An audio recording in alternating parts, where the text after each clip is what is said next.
King Darius ruled the land. He was a powerful and wise king, known for his fair judgments and strong leadership.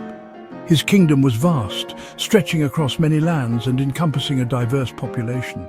The people respected and admired him, and his court was filled with advisors and wise men who helped him govern the realm. He had many wise men, but Daniel was special. Unlike the others, Daniel possessed an extraordinary gift of wisdom and insight. He was not only intelligent, but also deeply compassionate and empathetic. His ability to understand and solve complex problems made him stand out among the king's advisors. He was honest and true. Daniel's integrity was unwavering, and he always spoke the truth even when it was difficult. His honesty earned him the trust and respect of those around him, and he became known as a man of great character and virtue.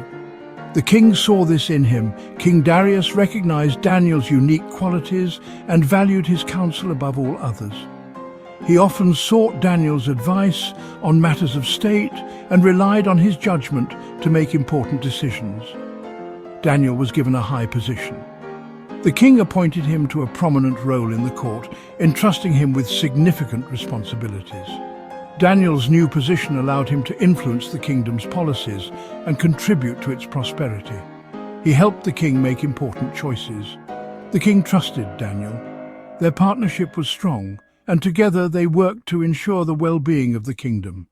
Daniel's wisdom and the king's leadership created a harmonious and effective governance. This made the other officials angry. They were envious of Daniel's close relationship with the king and resented his influence. They felt overshadowed by his presence and began to harbor feelings of jealousy and bitterness. They wanted that power for themselves. The officials desired the king's favor and the authority that came with it. They believed that if they could undermine Daniel, they could take his place and gain the king's trust. They wanted to be close to the king. The officials plotted and schemed, trying to find ways to discredit Daniel and elevate their own status. They sought opportunities to impress the king and win his favor, hoping to replace Daniel in his high position. But Daniel was a good man. He remained focused on his duties and continued to serve the king and his people with dedication. His faith and commitment to doing what was right guided his actions, and he did not let the jealousy of others deter him. He only wanted to serve the king and his God. Daniel's loyalty was unwavering, and he found strength in his faith. He believed that by serving the king faithfully, he was also serving a higher purpose. His devotion to both the king and his God was evident in everything he did. This only fueled the fire of jealousy in their hearts. The more Daniel succeeded, the more the officials' envy grew. They could not understand why the king favored Daniel so much and became increasingly determined to bring him down. Their envy grew with each passing day. The officials' jealousy turned into a burning desire to see Daniel fail. They watched his every move, waiting for an opportunity to exploit any mistake he might make. Their plotting became more intense, and they were willing to go to great lengths to achieve their goal. The other officials whispered in the shadows. They didn't like Daniel. He was too powerful now. He had the king's ear. They were jealous of his success. They wanted to see him fall. But Daniel was a good man. He had done nothing wrong. They needed to find a way to get rid of him, but how? Daniel was a good and faithful servant to the king. They needed a plan, a clever trick. They knew just where to look. They would use Daniel's faith against him. The officials went to the king. They approached him with a sense of urgency and determination, their faces masked with concern, but their hearts filled with deceit. They knew that to achieve their goal, they had to be convincing and persuasive. The king, unaware of their hidden agenda, welcomed them with open arms, eager to hear what they had to say. They had a plan, a devious plan.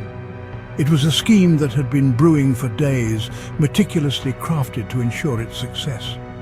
They whispered among themselves, their voices low and conspiratorial, as they fine-tuned the details. Each conspirator had a role to play, and they were all committed to seeing it through. Their goal was clear: to eliminate Daniel, the king's favored advisor, once and for all. They wanted to make a new law. This law would be the cornerstone of their plan, a seemingly innocent decree that would have devastating consequences. They gathered around a scroll, discussing the wording and ensuring that it was foolproof. The law had to be ironclad, leaving no room for loopholes or exceptions. It was a delicate balance, crafting a law that seemed beneficial to the king while serving their sinister purpose. This law said that no one could pray to any god or man except the king. It was a bold and audacious decree, one that would elevate the king to a godlike status in the eyes of his subjects. The conspirators knew that this would appeal to the king's vanity and desire for absolute power. They envisioned the law being proclaimed in the marketplace, the words echoing through the crowd, leaving no doubt about its seriousness. Anyone who disobeyed would be thrown into the lion's den. The punishment was severe and terrifying, designed to instill fear and ensure compliance. The lion's den was a place of horror, a dark and foreboding dungeon where the ferocious beasts awaited their next victim. The mere thought of being thrown into the den was enough to make anyone think twice about disobeying the new law. They knew Daniel prayed to his God every day. Daniel was a man of unwavering faith, and his devotion to his God was well known. The conspirators had observed him, noting his daily routine of prayer and worship. They knew that Daniel would never comply with the new law, and this was the key to their plan. By targeting his faith, they were confident that they could trap him. They smiled, certain of their victory. The conspirators were smug and self-assured, convinced that their plan was foolproof. They exchanged knowing glances and satisfied smiles, confident that they had outsmarted Daniel and the king. Their anticipation grew as they imagined the moment when Daniel would be caught and punished. They were sure this would get rid of Daniel once and for all. The conspirators believed that this plan would be the end of Daniel, removing him from their path and securing their own positions of power. They envisioned a future without Daniel, where they could influence the king without opposition. Their celebration was quiet, but filled with a sense of triumph and anticipation. The king, unaware of their true motives, agreed. The king listened to his advisors, nodding in agreement as they presented the new law. He trusted them, believing that they had the kingdom's best interests at heart. The conspirators were careful to present the law in a way that flattered the king and appealed to his sense of authority. They spoke of unity and loyalty, convincing the king that this decree would strengthen his rule. He thought this new law would show how strong he was. He signed the decree. The trap was set. The king believed that this law would demonstrate his power and command the respect of his subjects. With a flourish, he signed the decree, sealing Daniel's fate. The conspirators bowed, hiding their satisfaction behind masks of loyalty. The trap was set, and they waited eagerly for it to spring. Daniel heard about the new law, but he was not afraid. He knew his God was stronger. He went home and prayed just like he always did. 3 times a day he knelt by his window. He prayed with his face turned towards Jerusalem. Daniel's faith never wavered. He knew his God would protect him.